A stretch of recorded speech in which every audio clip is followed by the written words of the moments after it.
उसको उन सब सुविधाओं को विकसित करने का काम किया जाएगा। बीमा कंपनी ने इस बार जो प्रीमियम की राशि है वो बढ़ा के 27%, 27% की उसमें बढ़ोतरी की है। अब मैं जानता हूं कि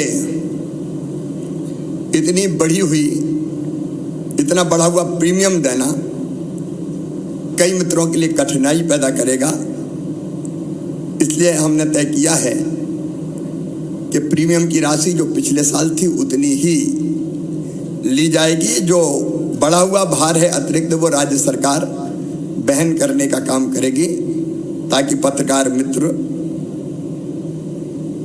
इसमें कठिनाई का सामना न कर पाए। और 65 साल से अधिक उम्र के हमारे जो सीनियर पत्रकार हैं, 65 वर्ष से अधिक के पत्रकारों और उनके जो पार्टनर हैं, पति या पत्नी, उनका बीमा का पूरा प्रीमियम सरकार के द्वारा ही भरा जाएगा, क्योंकि जिंदगी भर पत्रकारिता के माध्यम से उन्होंने प्रदेश की, देश की, लोकतंत्र की सेवा की है। बीमा के लिए आवेदन करने की अंतिम तिथि भी 16 सितंबर थी, उसको बढ़ा के 25 सितंबर कर रहे हैं, ताकि कोई कठिनाई ना हो, पर्याप्त समय रहे बीमा करवाने में। कई बार बीमारियों के कारण पत्रकार स्वयं को, भगवान ना करे वैसी स्थिति कभी आए, लेकिन हम जानते हैं कि ये संसार चक्र है। कई बार ऐसी कठिनाइयां आती हैं हमारे जीवन में, तो पत्रकारों को स्वयं और उनके आश्रितों के उपचार के लिए सामान्य बीमारियों में अभी तक आर्थिक सहायता का प्रावधान 20,000 था, उसको बढ़ा के हम लोग, क्योंकि आवश्यकता बढ़ गई है, इलाज में भी कई बार ज़्यादा पैसे खर्च करने पड़ते हैं, तो 20,000 से बढ़ा के उसको 40,000 रुपये हम कर रहे हैं। और गंभीर बीमारियों के लिए 50,000 से बढ़ा के इसको सीधे 1 लाख रुपया किया जाएगा। लेकिन और भी कोई ज़रूरत होगी तो सरकार ध्यान रखेगी। हमारे वरिष्ठ और बुजुर्ग पत्रकारों को प्रतिमाह सम्मान निधि अब तक 10,000 दी जाती थी, उसको भी बढ़ा के 20,000 रुपया किया जा रहा है, ताकि जो वरिष्ठ पत्रकार हैं उनको तकलीफ ना हो। सम्मान निधि प्राप्त करने वाले, भगवान ना करे, लेकिन हम जानते हैं कि ऐसा होता ही है कि पत्रकार का अगर स्वर्गवास हो जाए तो उनके परिवार को, उनकी पत्नी को 8 लाख रुपए की सहायता की राशि एक मुश्त देने का प्रावधान कर रहे हैं। मुझे लगा पेंशन के बजाय अगर एक मुश्त राशि आएगी तो उससे बात का जीवन आसान करने में सहायता मिलेगी।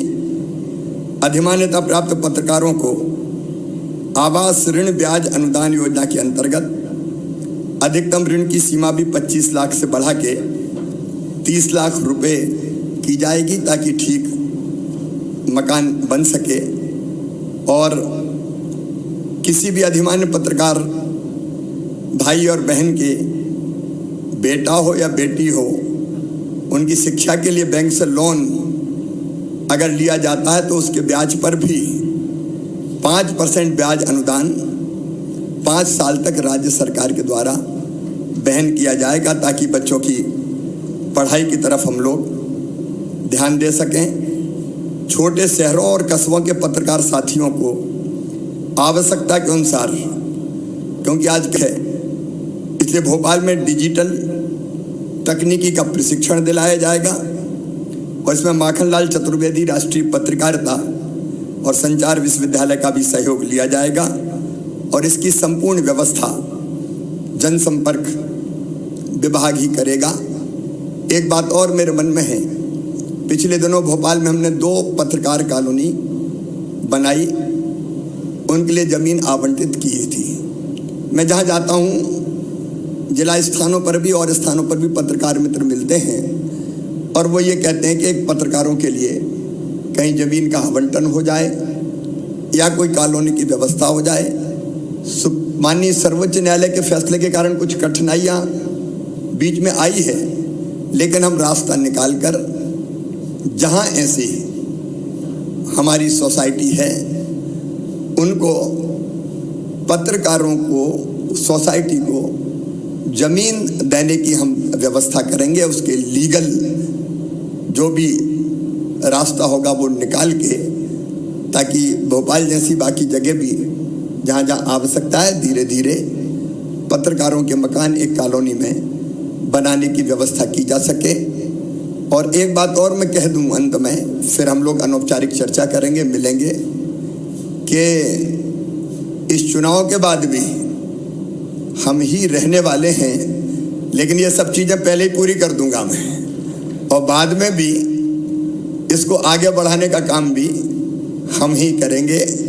एक बार मैं फिर आप सब मित्रों का, पत्रकार मित्रों का हृदय से स्वागत करता हूं। और अभी मैं अनौपचारिक चर्चा के लिए आपके बीच में उपस्थित रहूंगा। तो मंच की और नीचे की कोई व्यवस्था ठीक नहीं है, हम एक ही स्तर पर रहें, इसलिए मैं सीधे आपके बीच आ रहा हूं। धन्यवाद।